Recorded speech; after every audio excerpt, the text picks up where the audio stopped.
नमस्कार, जय श्री राम, जय हिंद मित्रों। मैं दीपक सिकवाल एक बार फिर चाणक्य क्लासेस के इस डिजिटल ऐप प्लेटफॉर्म पर आपका स्वागत करता हूं, अभिनंदन करता हूं मित्रों। और ईश्वर से आपके मंगल स्वास्थ्य की, आपके उज्जवल भविष्य की कामना करता हूं, प्रार्थना करता हूं मित्रों। और जैसा कि आप जानते हैं कि अभी हम जो अध्याय है वो वर्ण विचार अध्याय पढ़ रहे हैं। कौन सा अध्याय पढ़ रहे हैं? वर्ण विचार अध्याय। और वर्ण विचार अध्याय की श्रृंखला का ये अंतिम वीडियो है मित्रों। पिछले जो वीडियो बने थे, पहले वीडियो में हमने स्वरों और व्यंजनों का जो वर्गीकरण है, योगवाह और अयोगवाह वर्णों का वर्गीकरण, यानी वो हमने पढ़ा था। उसके बाद में जो दूसरा जो वीडियो था उसमें हमने उच्चारण स्थानों के विषय में हमने पढ़ा था। तीसरे वीडियो में हमने प्रयत्न के विषय में पढ़ा था और उस प्रयत्न के अंतर्गत हमने आभ्यंतर प्रयत्न को हमने बहुत अच्छी तरह से, बहुत विस्तृत रूप से पढ़ा है। आज हम जो बात कर रहे हैं प्रयत्न में से ही, आज हम दूसरे भेद की बात कर रहे हैं, बाह्यांतर प्रयत्न की। किसकी बात कर रहे हैं? आज जो हम पढ़ने जा रहे हैं प्रयत्न का जो अगला दूसरा भेद हो जाता है बाह्यांतर प्रयत्न। बाह्यांतर प्रयत्न यानी मुख्य विवर के अतिरिक्त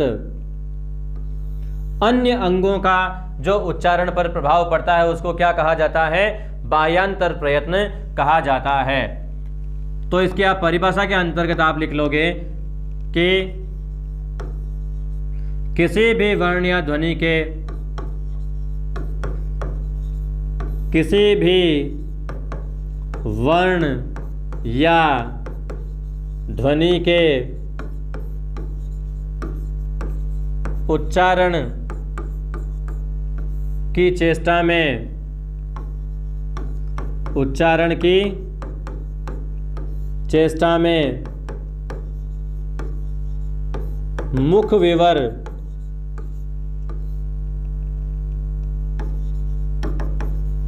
के अतिरिक्त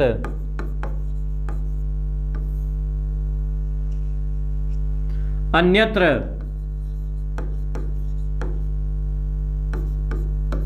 लगने वाले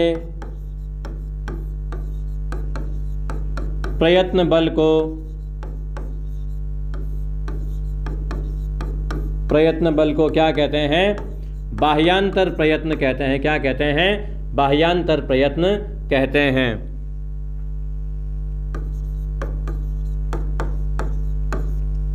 बाह्यांतर प्रयत्न कहते हैं।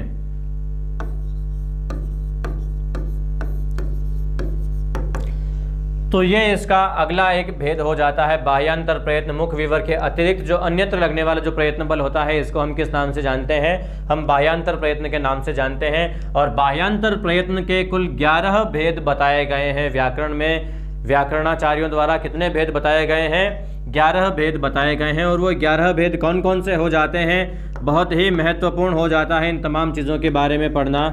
इसके जो भेदों की संख्या है वो कितनी बताई गई है? 11 संख्या बताई गई है। और वो 11 संख्या कौन कौन सी, मैं आपको हर एक भेद का नाम भी लिखवाने वाला हूं और उनका विश्लेषण भी देने वाला हूं। मित्रों जुड़े रहिए आप संस्थान के साथ में। हम बात करते हैं इनके भेदों की। तो इसके अंतर्गत हम बात करते हैं जो पहला भेद आ जाता है। पहला भेद कौन सा हो जाता है? पहला भेद हो जाता है उदात्त। दूसरा जो भेद हो जाता है वो हो जाता है अनुदात्त।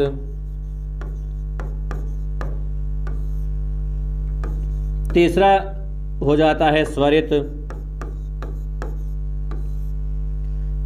चौथा प्रयत्न हो जाता है अल्प प्राण। पांचवा प्रयत्न हो जाता है महाप्राण।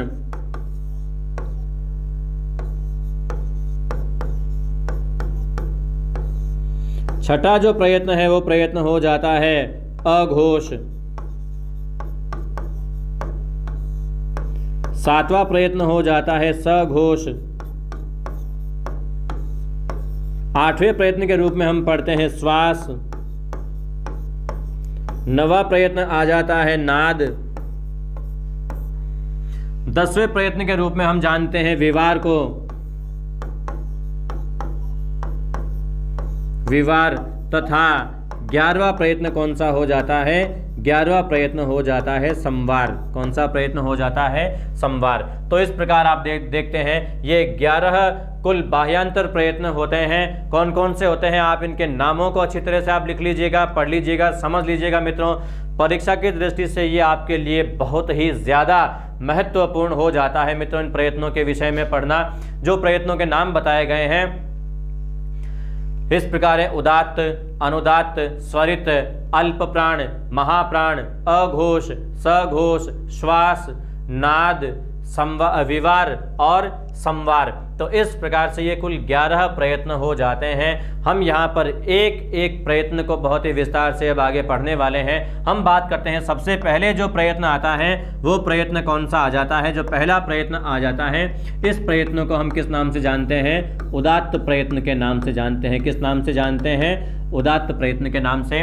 अगर हम बात करें तो व्याकरण परंपरा का जो आदि ग्रंथ माना गया है, हिंदी और संस्कृत दोनों भाषाओं में वो माना गया है पाणिनि की व्याकरण को।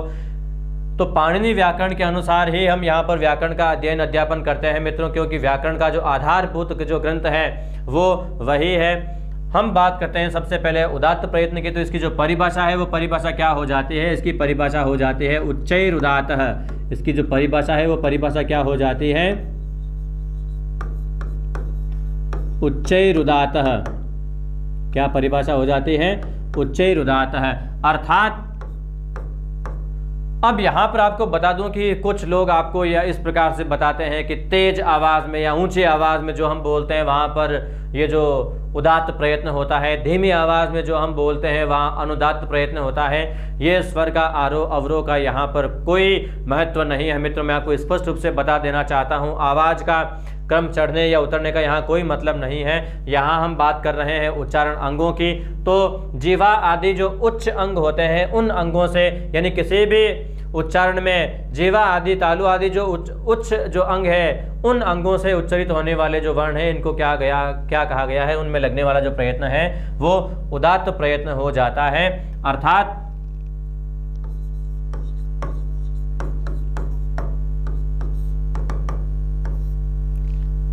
तालु आदि,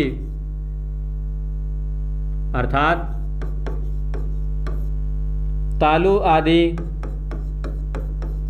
उच्चारण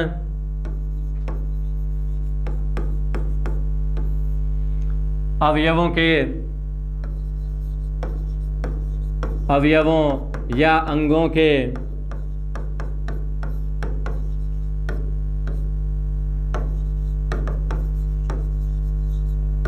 उच्च भाग से उच्चारित होने वाले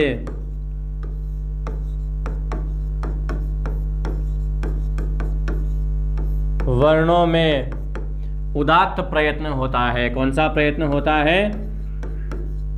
उदात्त प्रयत्न होता है। तो ये उदात्त प्रयत्न की एक परिभाषा हो जाती है।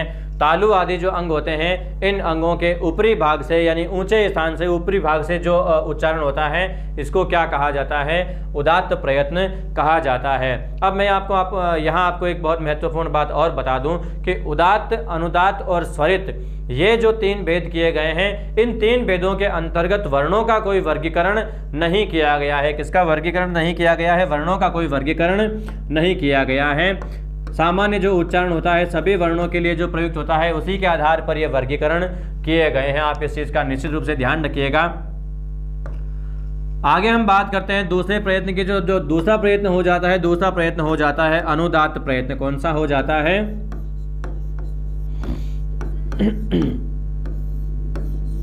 अनुदात्त प्रयत्न। अब अनुदात्त प्रयत्न कौन सा होता है, क्या होता है, किस प्रकार से होता है, आप इसके बारे में एक बार देखेंगे तो आप जानेंगे कि अनुदात्त प्रयत्न की जो परिभाषा होती है वो परिभाषा हो जाती है निश्चय अनुदात है। इसकी परिभाषा क्या हो जाती है?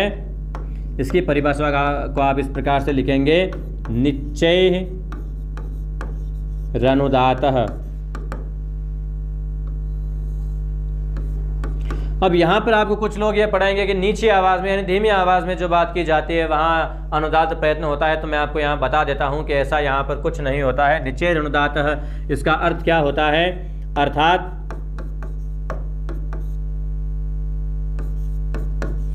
तालु आदि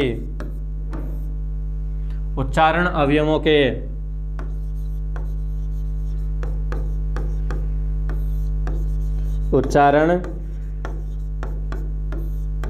के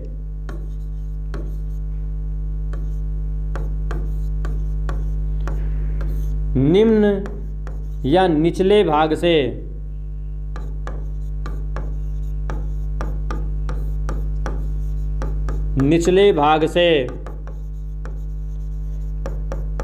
उच्चारित होने वाली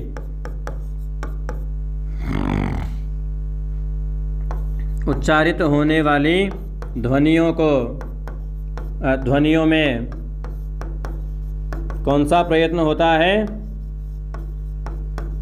अनुदात्त प्रयत्न होता है। कौन सा प्रयत्न होता है? अनुदात्त प्रयत्न होता है। इस चीज का आप यहाँ पर ध्यान रखिएगा कि तालु आदि उच्चारण अंग जो होते हैं, इनके निचले भाग से जिन ध्वनियों का उच्चारण किया जाता है, उन ध्वनियों में कौन सा प्रयत्न हो जाता है? अनुदात्त प्रयत्न हो जाता है। इसके बाद में हम बात करते हैं, जो तीसरा प्रयत्न हम पढ़ने जाते हैं, तीसरा प्रयत्न कौन सा हो जाता है? तीसरा प्रयत्न हो जाता है स्वरित प्रयत्न। कौन सा हो जाता है? तीसरा जो प्रयत्न है वो प्रयत्न हो जाता है स्वरित प्रयत्न। स्वरित प्रयत्न किसे कहते हैं? स्वरित प्रयत्न क्या होता है? आप जब इसका अध्ययन करेंगे तो आपको पता चलेगा इस बात के बारे में भी कि स्वरित प्रयत्न क्या होता है। सबसे पहले आपको ये बता दूं कि स्वरित प्रयत्न की जो परिभाषा ली गई है, वो परिभाषा तैतरीय प्रातिशाख्य से ली गई है। कहां से ली गई है? स्वरित प्रयत्न की जो परिभाषा है, ये परिभाषा सर्वप्रथम जो परिभाषा ली गई है वो कहां से ली गई है? तैतरीय प्रातिशाख्य।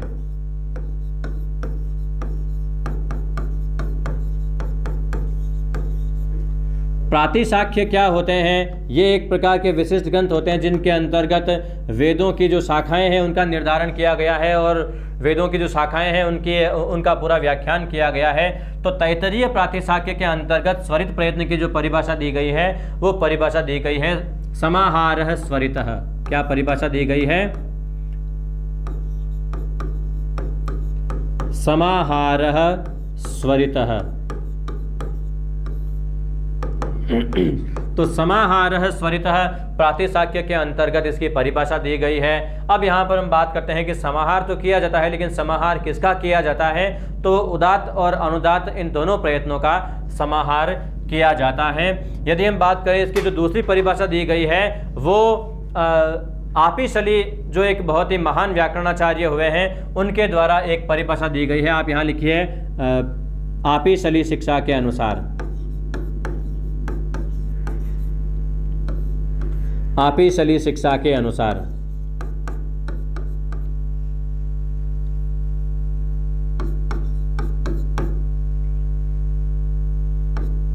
आपिशली शिक्षा के अनुसार इसकी जो परिभाषा दी गई है वो परिभाषा इस प्रकार दी गई है, उदात्तानुदात्त स्वर सन्निपातः स्वरितः।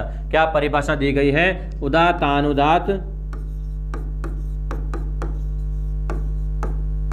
उदात्तानुदात्त स्वर सन्निपातः।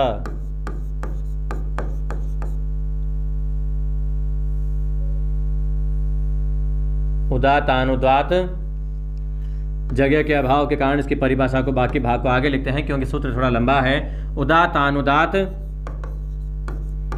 स्वर सन्निपातः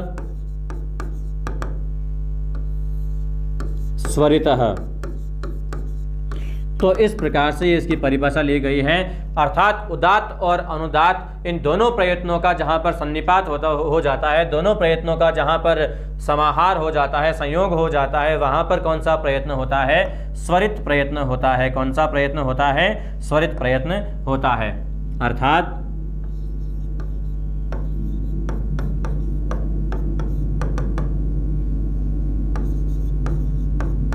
उदात्त तथा अनुदात्त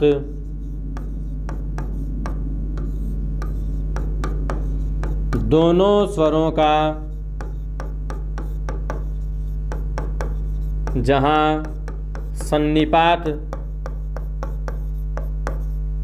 या समाहार हो जाए, या समाहार हो, वहाँ कौन सा प्रयत्न होता है? स्वरित प्रयत्न होता है। कौन सा प्रयत्न होता है? स्वरित प्रयत्न होता है। तो ये स्वरित प्रयत्न की जो एक परिभाषा है वो परिभाषा हो जाती है। जैसा कि मैंने आपको बताया है कि प्रयत्नों का जो ये वर्गीकरण है, इन वर्गीकरणों के अनुसार कहीं पर भी आप देखोगे तो वर्णों का जो वर्गीकरण है वो यहाँ पर आपको किया हुआ नहीं मिलेगा। आगे हम बात करते हैं अगले प्रयत्न के बारे में। तो जो चौथा प्रयत्न हम पढ़ने जा रहे हैं, चौथा प्रयत्न हो जाता है अल्प प्राण। चौथा प्रयत्न कौन सा हो जाता है? बाह्यांतर प्रयत्न के अंतर्गत आता है ये अल्प प्राण। यहां पर आप समझिएगा कि किसी भी ध्वनि के उच्चारण का जो प्राण तत्व होता है वो किसको कहा जाता है? वायु को कहा जाता है। किसे कहा जाता है? वायु को कहा जाता है। किसी भी स्वर या ध्वनि का जब हम उच्चारण करते हैं तो उच्चारण के साथ कहीं न कहीं जो वायु है उसका भी ध्वनियों के उच्चारण में प्रयोग होता है। तो किसी ध्वनि विशेष के उच्चारण में कितनी वायु का प्रयोग होता है, इस आधार पर यदि हम बात करते हैं तो अल्प प्राण के अंतर्गत, यानी कि वो ध्वनियाँ जिनके उच्चारण में अल्प वायु का प्रयोग हो, उन ध्वनियों को या उन वर्णों को हम क्या कहते हैं? अल्प प्राण वर्ण कहते हैं। अर्थात आप इसकी परिभाषा में लिख लीजिएगा कि जिन वर्णों के उच्चारण में, जिन वर्णों के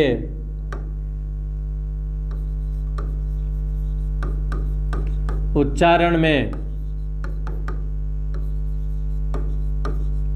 अल्प वायु प्रयुक्त हो, अल्प वायु प्रयुक्त हो, उन्हें क्या कहा जाता है?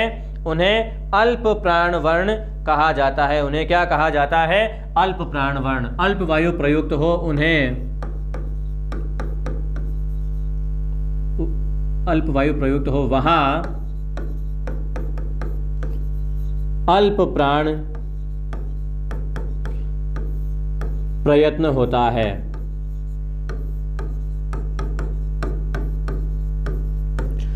अब हम बात करते हैं कि अल्प प्राण के अंतर्गत आने वाले वर्ण कौन कौन से हो जाते हैं। तो इसके अंतर्गत जो वर्ण है उनका पूरा क्लासिफिकेशन किया गया है, और वो वर्ण कौन कौन से हो जाते हैं यहाँ पर आप लिखोगे कि प्रत्येक वर्ग के प्रथम, तृतीय और पंचम जो वर्ण होते हैं, इन वर्णों में कौन सा प्रयत्न होता है? अल्प प्राण प्रयत्न होता है। यानी आप यहाँ पर लिख लोगे कि प्रत्येक वर्ग के, आप यहाँ पर लिख लीजिएगा कि प्रत्येक वर्ग के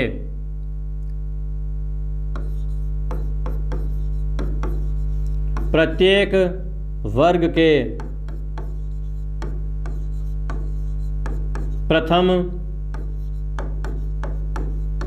तृतीय, पंचम, अंतस्थ, उत्क्षिप्त वर्णों में से भी एक वर्ण यहां पर आ जाता है, और वो वर्ण कौन सा आ जाता है? ड़। तथा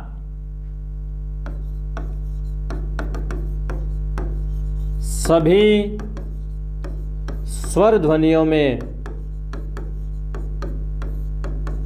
कौन सा प्रयत्न होता है? अल्प प्राण प्रयत्न होता है। कौन सा प्रयत्न होता है? अल्प प्राण प्रयत्न होता है।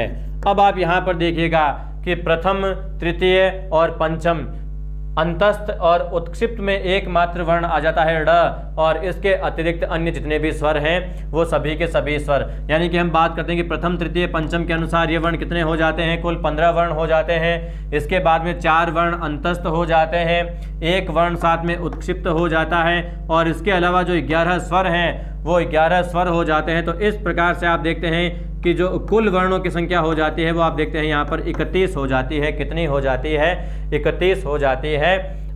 15 तो ये वर्ग वर्ण हो गए, और 4 अंतस्थ, 15 और 4 19 वर्ण हो गए। 19 में से आप एक और उत्क्षिप्त व्यंजन ड़ को जोड़ लीजिएगा, ये 20 वर्ण हो गए, और 11 स्वर साथ में हो गए। तो इस प्रकार जो 31 जो ये वर्ण होते हैं, इन वर्णों में कौन सा प्रयत्न होता है? इन सभी वर्णों में अल्प प्राण प्रयत्न होता है। कौन सा प्रयत्न होता है?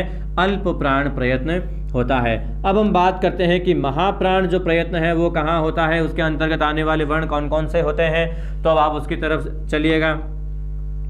अगले प्रयत्न के बारे में हम बात करते हैं। जो 5वां प्रयत्न है, 5वां प्रयत्न हो जाता है महाप्राण प्रयत्न। महाप्राण के अंतर्गत आने वाले वर्ण कौन कौन से होते हैं? तो जिन वर्णों के उच्चारण में तीव्र वायु का योग हो या तीव्र वायु प्रयुक्त हो, वहां कौन सा प्रयत्न हो जाता है? महाप्राण प्रयत्न हो जाता है। अर्थात आप इसकी परिभाषा के अंतर्गत आप लिख लीजिएगा कि जिन वर्णों के उच्चारण में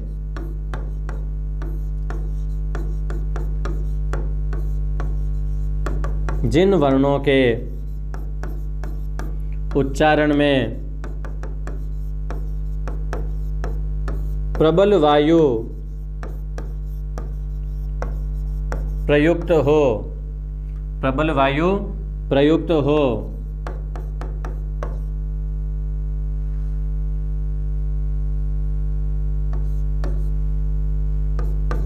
वहाँ कौन सा प्रयत्न होता है? महाप्राण प्रयत्न होता है। कौन सा प्रयत्न होता है? महाप्राण प्रयत्न होता है।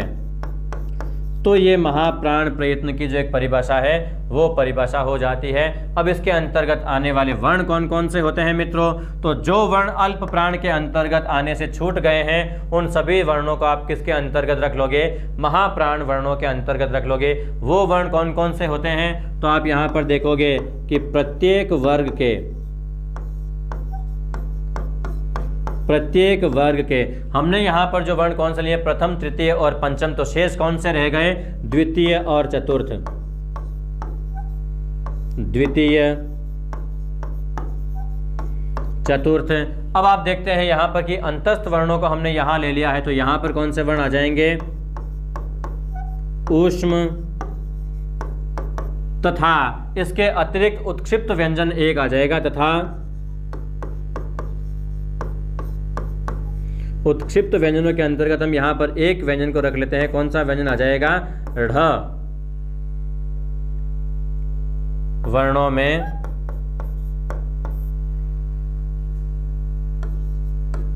कौन सा प्रयत्न होता है? महाप्राण प्रयत्न होता है, या ये वर्ण क्या होते हैं? महाप्राण होते हैं। ये वर्ण क्या होते हैं? वर्ण महाप्राण होते हैं। तो इस प्रकार से आप देखते हैं कि द्वितीय और चतुर्थ को मिला करके कुल वर्ण हो जाते हैं 10 वर्ण, और 4 ऊष्म व्यंजन हो जाते हैं श, श, स और ह। 4 उत्क्षिप्त वर्ण और 1 उत्क्षिप्त व्यंजन हो जाता है ढ़। तो इस प्रकार से जो ये वर्ण है ये सारे के सारे मिलकर के जो संख्या बन जाती है, इनके 10, 5, 15 जो वर्ण होते हैं, ये 15 वर्ण क्या हो जाते हैं? महाप्राण वर्ण हो जाते हैं। तो इस प्रकार आप देखते हैं कि जो ये महाप्राण वर्ण हो जाते हैं। अगला जो हम पार्ट पढ़ने जा रहे हैं, अगला भाग हम पढ़ने जा रहे हैं छठा प्रयत्न। और इस छठे प्रयत्न के अंतर्गत हम पढ़ रहे हैं सबसे पहले अघोष वर्ण। किस प्रकार के वर्णों को हम पढ़ रहे हैं? अघोष वर्णों को। अघोष वर्ण। तो सबसे पहले ये जान लेना जरूरी हो जाता है कि अघोष वर्ण किसे कहते हैं। यहाँ पर आप देखोगे घोष शब्द का जो शाब्दिक अर्थ होता है, घोष शब्द का शाब्दिक अर्थ क्या हो जाता है? गूंज हो जाता है। अर्थात जब हम किसी भी ध्वनि का उच्चारण करते हैं तो हमारी स्वर तंत्रिकाओं में एक गूंज उत्पन्न होती है। यहाँ पर हम बात करते हैं अघोष वर्णों की, तो यहाँ पर जो गूंज होती है उसका अभाव होता है या अल्प मात्रा में गूंज उत्पन्न होती है। तो इस प्रकार इसकी जो परिभाषा है वो परिभाषा आप कैसे लिख लेते हैं? आप इसकी परिभाषा लिख लीजिएगा कि जिन वर्णों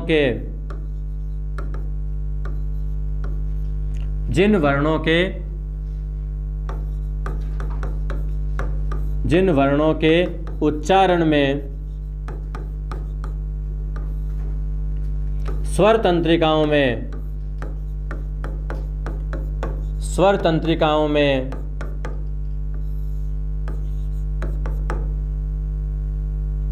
उत्पन्न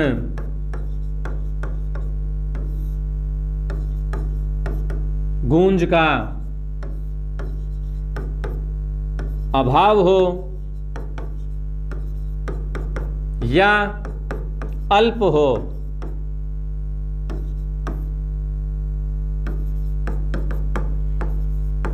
वहां कौन सा प्रयत्न होता है?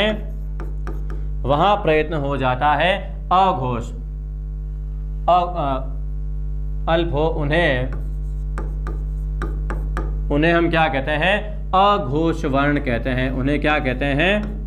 अघोष वर्ण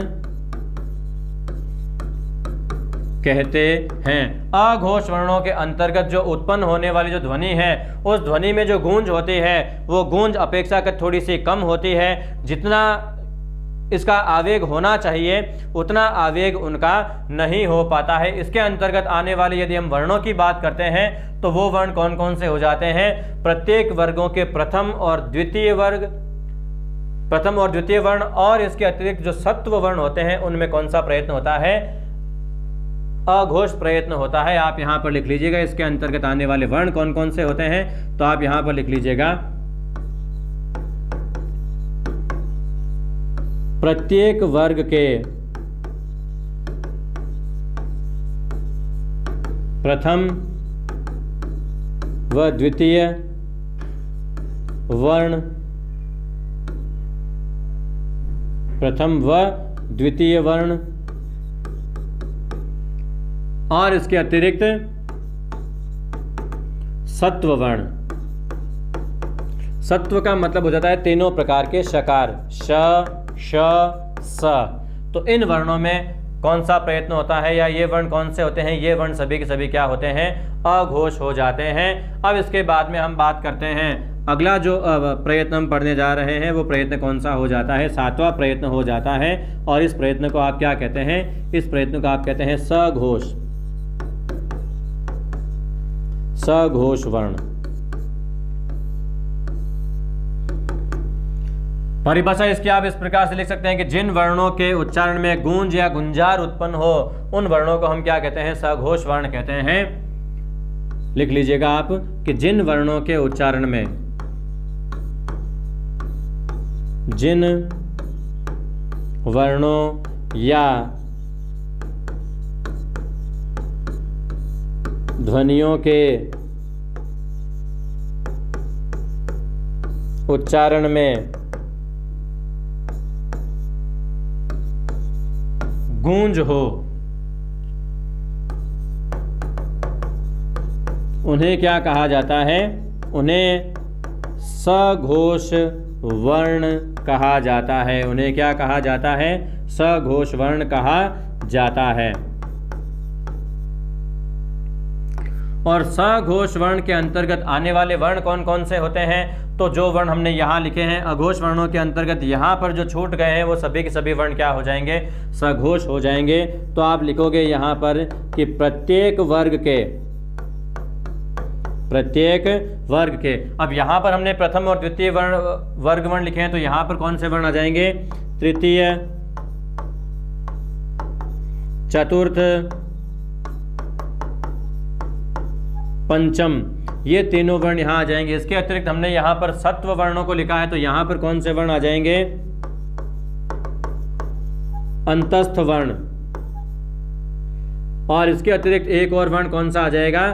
तथा सत्व, यानी पूरे के पूरे ऊष्म व्यंजन हमने यहाँ पर नहीं रखे हैं, यहाँ पर केवल सत्व वर्णों को रखा है। तो इसी ऊष्म व्यंजनों के अंतर्गत जो तीन सत्व हैं ये तो क्या हो जाते हैं? अघोष हो जाते हैं। लेकिन जो ह वर्ण होता है ये ह क्या हो जाता है? सघोष हो जाता है। तो ये जो वर्ण होते हैं इन वर्णों में कौन सा प्रयत्न हो जाता है? सघोष प्रयत्न हो जाता है। और इसके अतिरिक्त यदि हम बात करें तो इसके अंतर्गत सभी स्वर आ जाते हैं।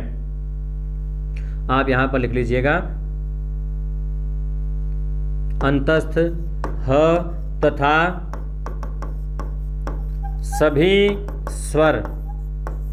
इन वर्णों में जो लगने वाला प्रयत्न होता है वो कौन सा प्रयत्न होता है? सघोष प्रयत्न होता है। या इन वर्णों को हम कौन से वर्ण कहते हैं? सघोष वर्ण कह देते हैं। इसके बाद में जो आगे जो और प्रयत्न आता है, आठवां जो प्रयत्न आता है, आठवां प्रयत्न कौन सा आ जाता है?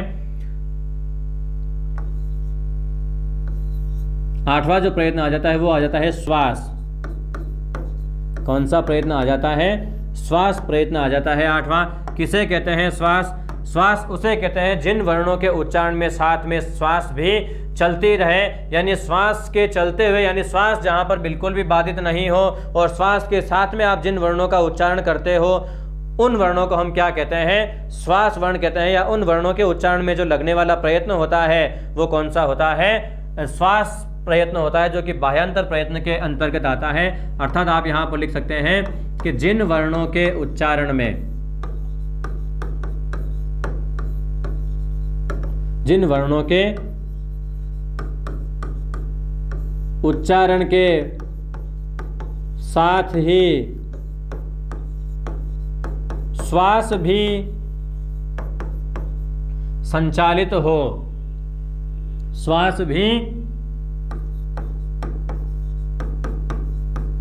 संचालित हो तथा अधिक मात्रा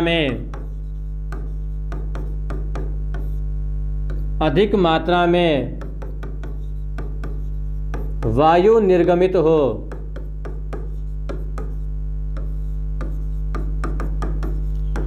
उन्हें हम क्या कहते हैं? उन्हें हम कहते हैं श्वास। वहां श्वास प्रयत्न होता है। कौन सा प्रयत्न होता है? श्वास प्रयत्न होता है। तो ये यहाँ पर एक परिभाषा हो जाती है श्वास की। इसके बाद में हम बात करते हैं, अगला जो प्रयत्न आ जाता है वो कौन सा आ जाता है? नवा प्रयत्न आ जाता है नाद। कौन सा आ जाता है? नाद। अब आप ये सोच रहे होंगे कि इसके अंतर्गत जो आने वाले वर्ण कौन कौन से होंगे मित्रों, तो आपको बता दूं कि जो अघोष वर्ण होते हैं उनमें ही श्वास प्रयत्न होता है, और सघोष वर्णों में कौन सा प्रयत्न होता है? नाद प्रयत्न होता है। अभी यहाँ पर एक बिंदु के रूप में एक मैं आपको यहाँ लिखवा दूंगा, नोट करवा दूंगा अलग से। नाद प्रयत्न के बारे में आप लिख लीजिएगा कि नाद प्रयत्न किसे कहते हैं, यानी जिन वर्णों के उच्चारण में जहाँ पर वाचन की प्रक्रिया और श्वास लेने की प्रक्रिया दोनों साथ साथ ना हो, यानी कि वाचन के अवस्था में श्वास रुक जाए और श्वास के अवस्था में वाचन रुक जाए, तो उन ध्वनियों को हम क्या कहते हैं? नाद कहते हैं। तो इनमें जो निर्गमित होने वाली जो श्वास वायु होती है वो भी कम होती है, अल्प होती है। तो ऐसे प्रयत्न को हम क्या कहते हैं? नाद कहते हैं। अर्थात आप लिख लीजिएगा कि जिन वर्णों के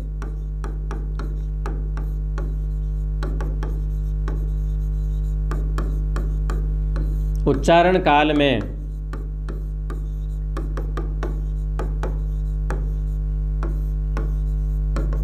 वाचन के समय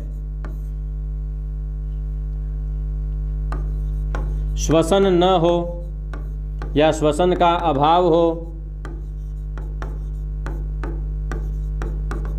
तथा उच्चारण के समय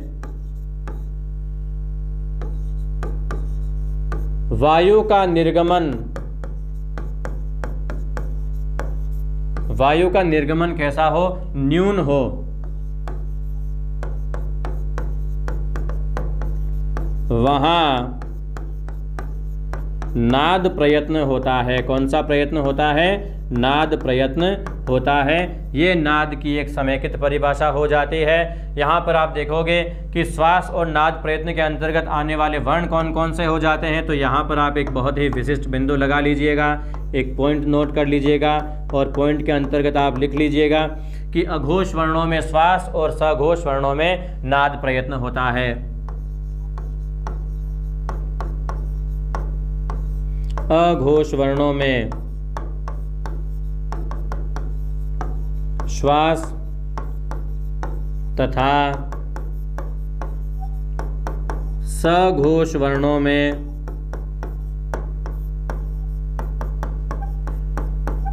नाद प्रयत्न होता है।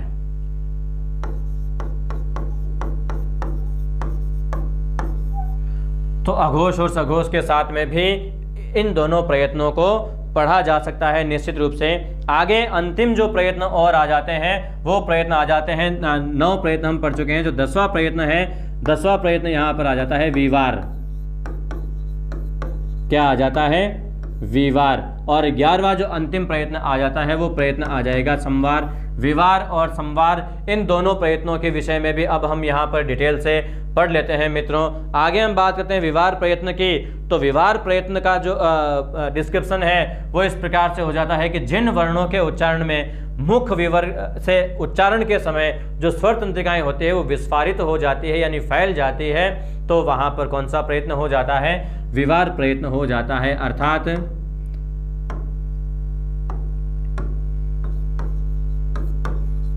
जिन वर्णों के उच्चारण काल में स्वर तंत्रिकाएं विस्फारित हो जाती है, स्वर तंत्रिकाएं विस्फारित हो जाती है,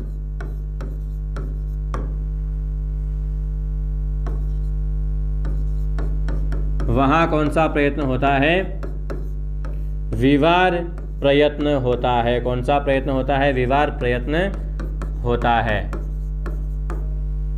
और संवार प्रयत्न के अंतर्गत क्या क्या होता है? संवार प्रयत्न के अंतर्गत यही स्वर तंत्रिकाएं संकुचित हो जाती हैं। संकुचन और विस्फारण का फर्क क्या पड़ता है यह भी मैं आपको बता देने वाला हूं। अगला हम अंतिम जो प्रयत्न है पहले ये पढ़ लेते हैं एक बार। संवार प्रयत्न क्या होता है, किसे कहते हैं? तो आप इसकी भी जो परिभाषा है वो बहुत ही विस्तार पूर्वक साथ में एक बार समझ लीजिएगा मित्रों। हम बात करते हैं अभी 11वें प्रयत्न की, और 11वां प्रयत्न कौन सा हो जाता है? संवार। संवार का अर्थ क्या होता है? तंत्रिकाओं में यानी स्वर तंत्रिकाओं में संकुचन। तो आप इसकी परिभाषा को लिख सकते हैं कि जिन वर्णों के उच्चारण काल में जिन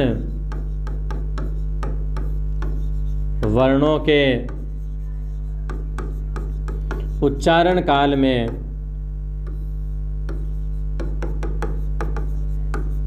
स्वर तंत्रिकाएं संकुचित हो जाती है, स्वर तंत्रिकाएं संकुचित हो जाती है, संकुचित हो जाती है, वहाँ कौन सा प्रयत्न हो जाता है? वहाँ संवार प्रयत्न होता है। कौन सा प्रयत्न होता है? संवार प्रयत्न होता है। कौन सा प्रयत्न होता है? संवार प्रयत्न। तो संवार प्रयत्न के अंतर्गत स्वर तंत्रिकाएं सिकुड़ जाती है, सिमट जाती है। तो आप देखते हैं कि जब स्वर तंत्रिकाएं फैल जाती है तो मध्यवर्ती जो वायु होती है उसका घर्षण कम होता है। घर्षण कम होने से कंपन कम होता है, और कंपन कम होने के कारण उनमें जो गूंज की आवृत्ति होती है वो भी कम रहती है।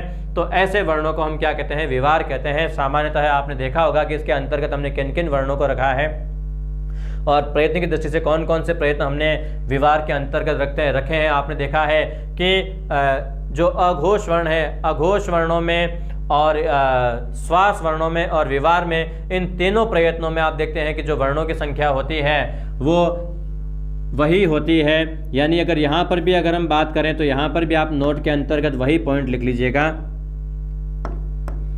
आप नोट कर लीजिएगा कि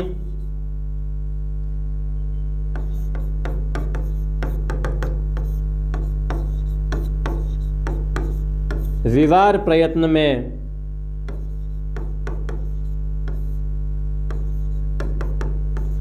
अघोष वर्ण तथा संवार प्रयत्न में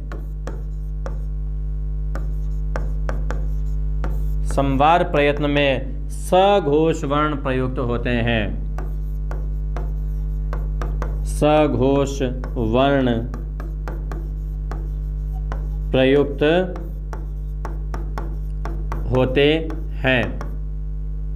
तो इस प्रकार आप देखते हैं कि जो तीन के युग्म में यहाँ पर जो वर्ण है वो विभाजित हो जाते हैं। कौन कौन से वो तीन वर्ण हो जाते हैं? हमने यहाँ पर बात की थी कि सबसे पहले हमने बात की थी अघोष वर्णों की। तो अघोष वर्णों के अंतर्गत आपने देखा प्रथम, द्वितीय और सत्व वर्णों का हमने प्रयोग किया था। तो इन तीनों में आने वाले जो वर्ण होते हैं वो वर्ण भी क्या होते हैं? एक ही जैसे होते हैं। यदि हम बात करें कि प्रथम,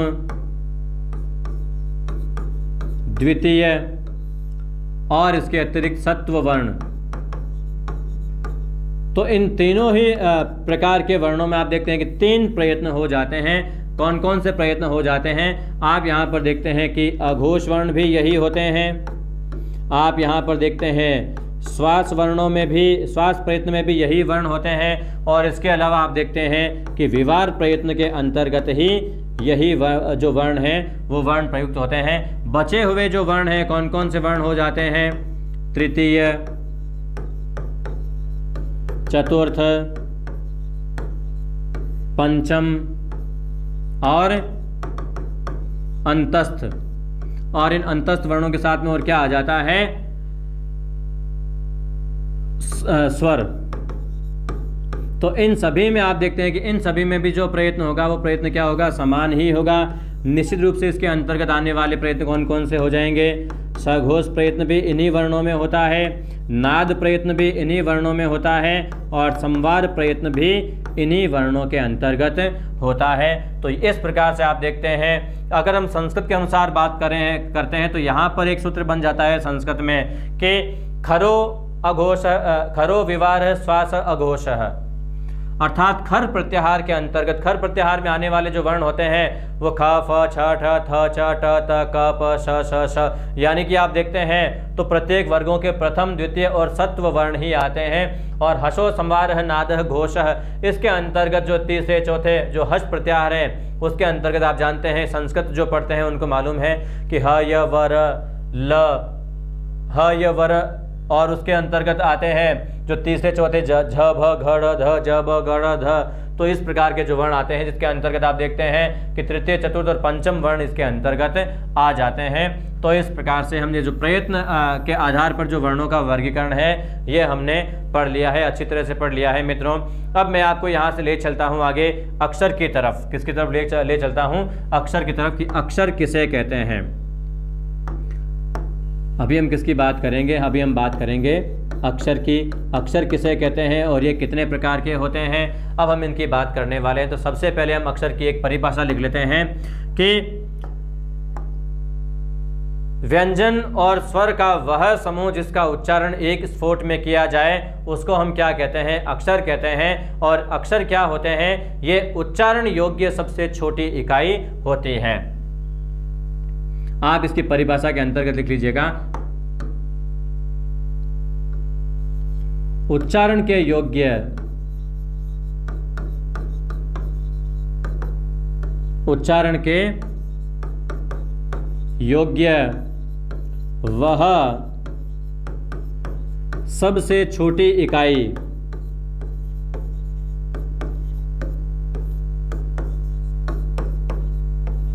जिसमें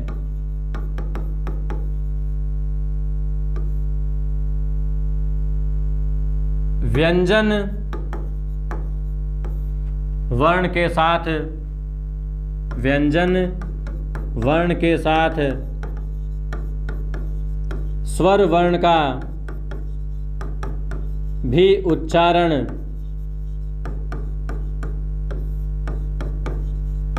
एक स्फोट से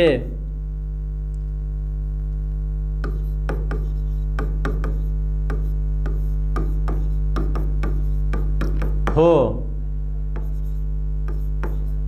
उसे क्या कहते हैं? उसे अक्षर कहते हैं। क्या कहते हैं? अक्षर कहते हैं।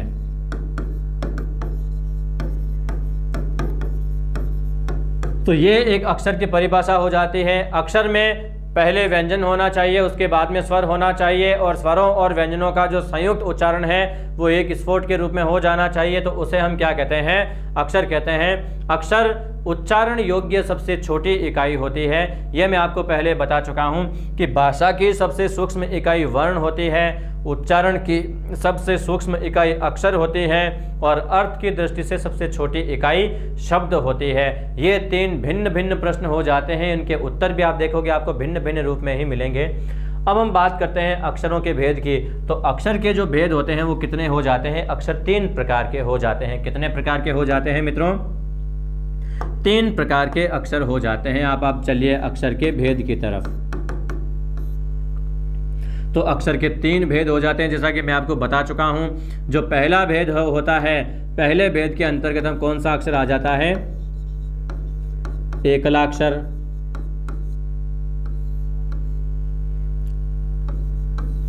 दूसरे के अंतर्गत आ जाता है द्वित्वाक्षर, तथा तीसरा जो भेद हो जाता है वो क्या हो जाता है? संयुक्ताक्षर। अब इन तीनों अक्षरों के रूप में हम विस्तार से पढ़ने वाले हैं। हम सबसे पहले बात करते हैं एकलाक्षर की। तो एकलाक्षर किसे कहते हैं? सबसे पहले आप इसकी परिभाषा को समझिएगा।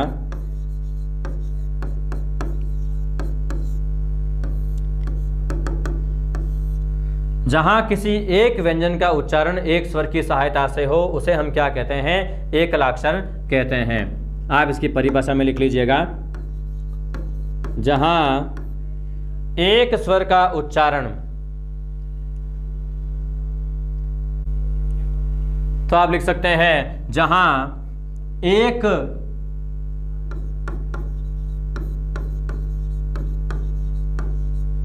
व्यंजन ध्वनि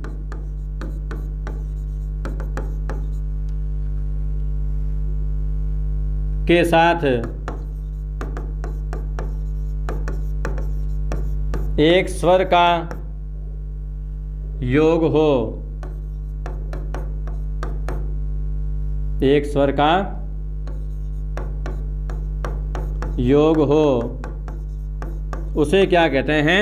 उसे कहते हैं एकलाक्षर। उसे क्या कहते हैं? एकलाक्षर कहते हैं।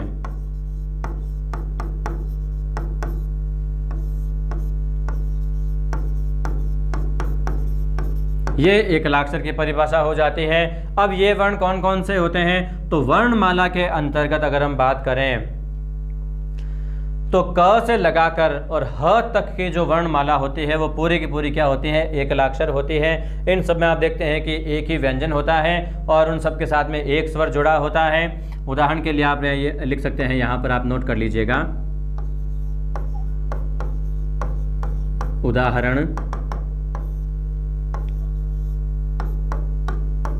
क से ह तक की वर्णमाला।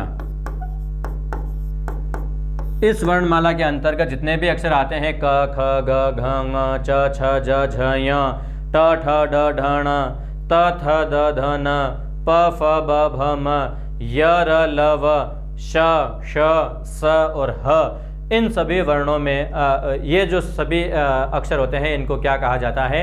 एकल अक्षर कहा जाता है। इसके बाद में हम बात करते हैं जो दूसरा अक्षर का जो भेद होता है, दूसरा क्या हो जाता है? द्वित्वाक्षर। कौन सा हो जाता है? द्वित्व अक्षर। तो द्वित्व अक्षर किसे कहते हैं? जहां दो समान व्यंजनों का उच्चारण एक स्वर से हो, उन्हें क्या कहते हैं? द्वित्व अक्षर कहते हैं। आप इसकी परिभाषा लिख लीजिएगा कि जहां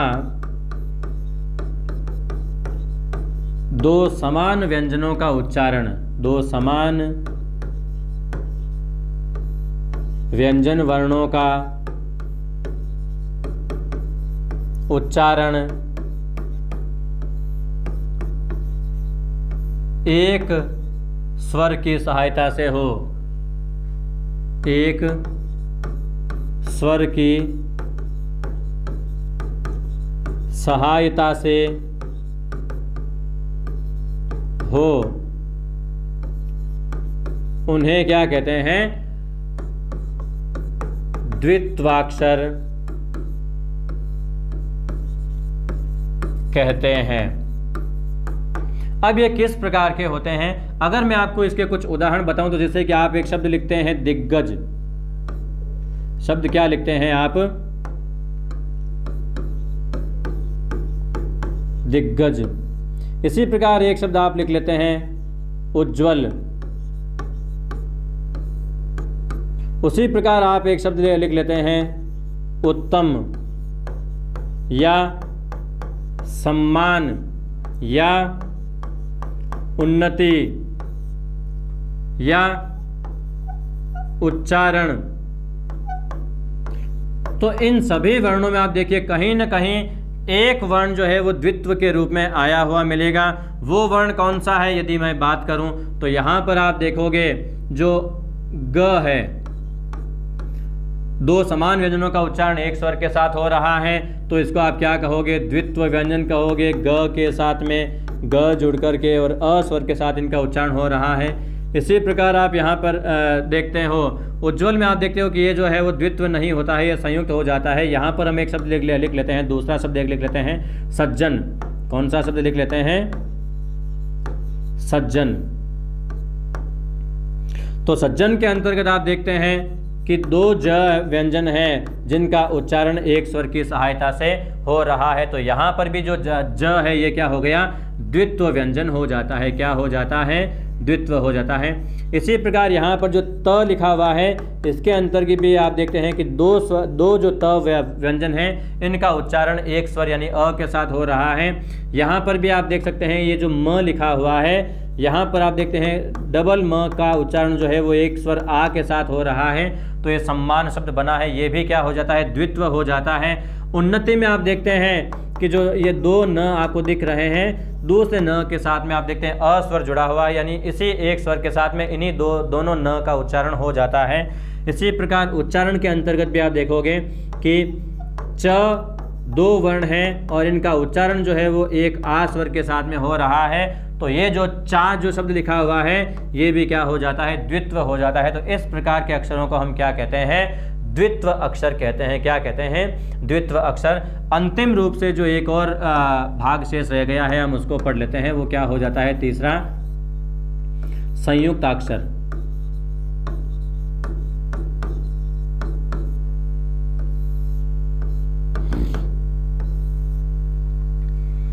संयुक्त अक्षर किसे कहते हैं, संयुक्त अक्षर की जो परिभाषा है वो क्या हो जाती है कि जब दो या दो से अधिक अलग अलग व्यंजनों का उच्चारण किसी एक स्वर की सहायता से हो तो उसे हम क्या कहते हैं, संयुक्त अक्षर कहते हैं।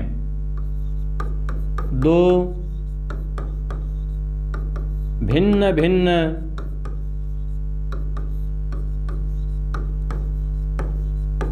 व्यंजनों का उच्चारण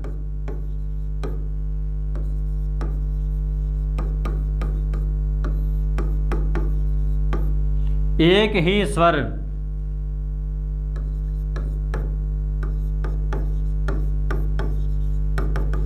के योग से हो उन्हें क्या कहते हैं, संयुक्ताक्षर कहते हैं। क्या कहते हैं, संयुक्ताक्षर कहते हैं। अगर हम बात करते हैं हिंदी व्याकरण में संयुक्त अक्षर कितने हैं, तो मित्रों हिंदी व्याकरण में 4 संयुक्त अक्षरों को मान्यता दी गई है। कितने, 4 संयुक्त अक्षरों को। और वो 4 संयुक्त अक्षर कौन कौन से हो जाते हैं, आप उनके बारे में लिख लीजिए। पहला हो जाता है क्ष, दूसरा हो जाता है त्र, तीसरा हो जाता है ज्ञ और चौथा हो जाता है श्र।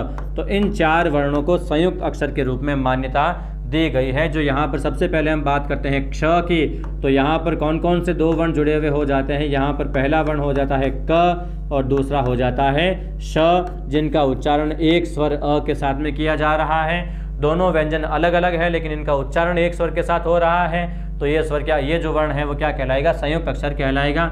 इसी प्रकार आप यहाँ पर देख सकते हैं त और र, ये 2 अलग अलग व्यंजन हो जाते हैं जिनका उच्चारण अ के साथ किया जाता है। तो ये क्या हो जाता है, त्र हो जाता है।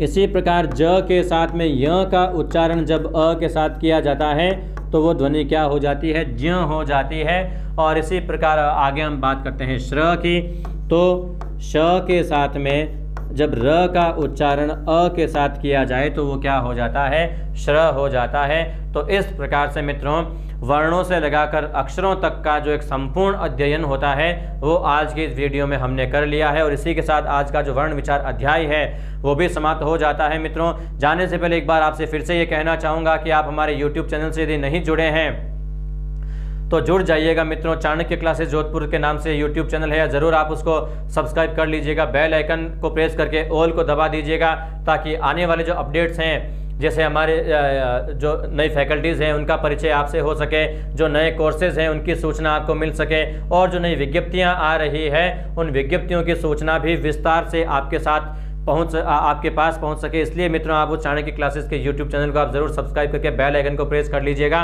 और मित्रों वीडियो अगर आपको पसंद आए तो लाइक शेयर और कमेंट करना ज़रूर बिल्कुल मत भूलिएगा, ज़रूर कीजिएगा आप लाइक शेयर और कमेंट। और अपने मित्रों को भी आप इस चैनल के बारे में आप निश्चित रूप से आप सजेशन दीजिएगा, उनको सुझाव दीजिएगा और अधिक से अधिक लोगों को आप इस प्लेटफॉर्म से जोड़िएगा मित्रों। इसी के साथ मैं दीपक सिकवाल संपूर्ण चाणक्य परिवार की ओर से आपके उज्जवल भविष्य की कामना करते हुए आज यहीं तक अपनी वाणी को विराम देता हूं। धन्यवाद मित्रों।